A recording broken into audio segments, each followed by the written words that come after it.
Welcome to Share Talk, the only podcast where investors come first. Today we have Mick Billing, Executive Chairman of Thor Mining, which is an exploration and development company with focused on resources in America and Australia. Good day, Mick. How are you? G'day, Rob. Nice to talk to you again. That's good.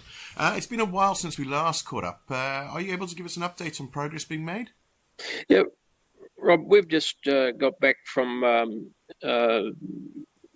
almost about half a week or thereabouts out at our Bonya project that we have in joint venture with Arafura. And for those who know the story, Bonya is about 30 kilometres the other side of Molly Hill, and we hope that before we're all much older, Bonya will have some resources and will be contributing to the ore feed into the proposed plant at Molly Hill. Most people possibly know, or for those that don't, we conducted a drill program at Bonya back in or around April. Had some very, very nice intersections at two of the deposits, White Violet and Samarkand. And so our next job is there to turn those deposits at least, and hopefully some more in the over the slightly longer time frame, into resources that we can then start to think about scheduling into the Molly Hill production profile. So we went back there second half of last week and arrived back early this week, and we walked all over, particularly White Violet and Samarkand, and it's a bit tricky because we're looking for outcropping scheelite or scheelite rocks that are loose in scree on the ground on the hills, and the best way to look for those is to shine an ultraviolet light at the rock or on the ground, and you can only do that when it's dark. So if you could imagine three of us slipping and sliding up and down scree-covered slopes with cap lamps on to make sure we didn't fall over and break our ankles, every now and again turning those cap lamps off, shining the UV light around and looking for something that glows bright blue in the dark. Afterwards, because it was very cold, we back in by the campfire and had a glass of wine. And that's all a good thing to do. How do we go? I guess it's fair to say that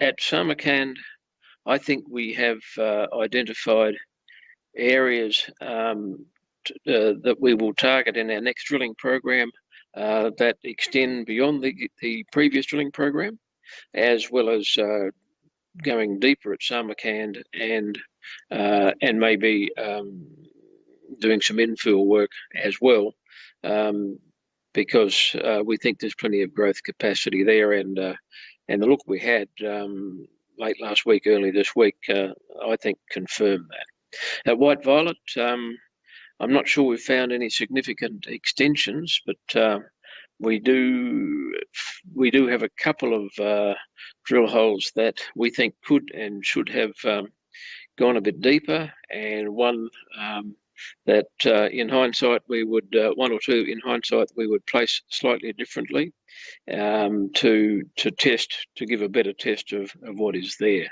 as well as going deeper and doing some infill work. So we're hoping to go back there in I think the driller is scheduled to go back there early in September, depending on how soon he finishes his current job.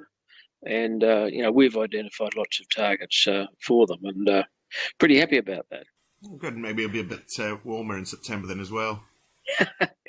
Hopefully it was. We were camping out at night in swags under the stars, which does sound a bit romantic, but when there's a wind coming straight off the South Pole, it was a bit bitter once in the evenings.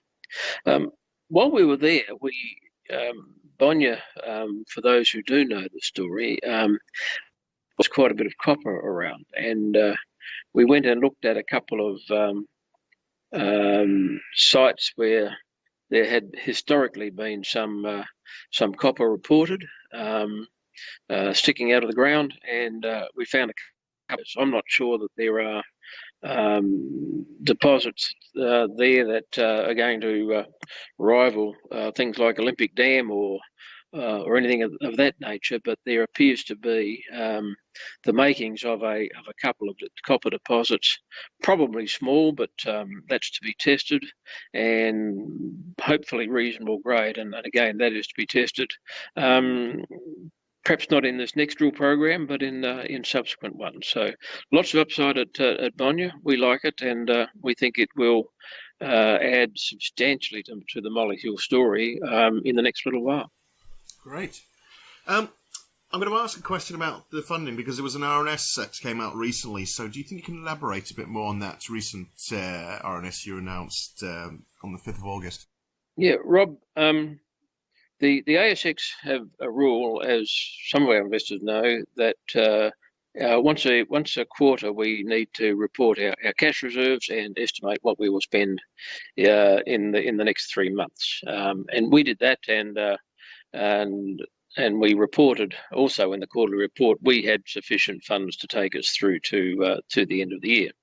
Now, the ASX did the calculation of they looked at our expenditure estimate for the next quarter and multiplied it by 2, completely disregarding the fact that we don't have any field activity scheduled for the December quarter, and said on the basis of multiplying the September quarter expenditure by 2, that takes us slightly over our current cash reserves and the amount that we expect and announced that we would expect to get from the Australian Taxation Office by way of R&D grants.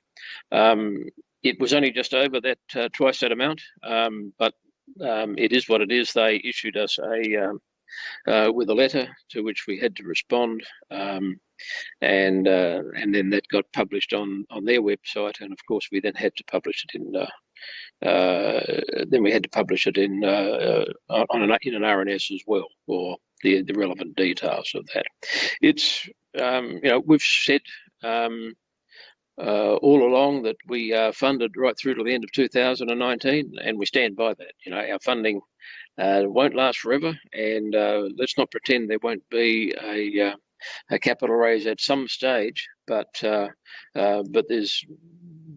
let's also not lurch into panic and think we're going to be doing a capital raise in the next few weeks. We certainly are not.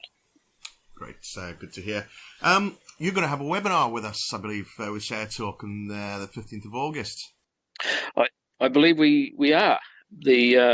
As I understand it, Share Talk and some others are out talking to investors or asking investors to submit questions. Ask me all the hard questions. I'll answer those that I can, and look forward to doing just that in somewhere around a week's time from now, I think. Okay, and yes, for anyone listening, obviously the details will be published through our website, and I'm sure you'll also let any investors know how they can actually get in contact to listen to the webinar and pose their questions to you. Sounds like a good plan. Brilliant. Thank you, Mick, for taking your time to give us an update, and we'll hear from you soon. Rob, nice to talk to you. Thanks again. Thank you for listening. Remember to visit our website for more news and other podcasts at www.share-talk.com.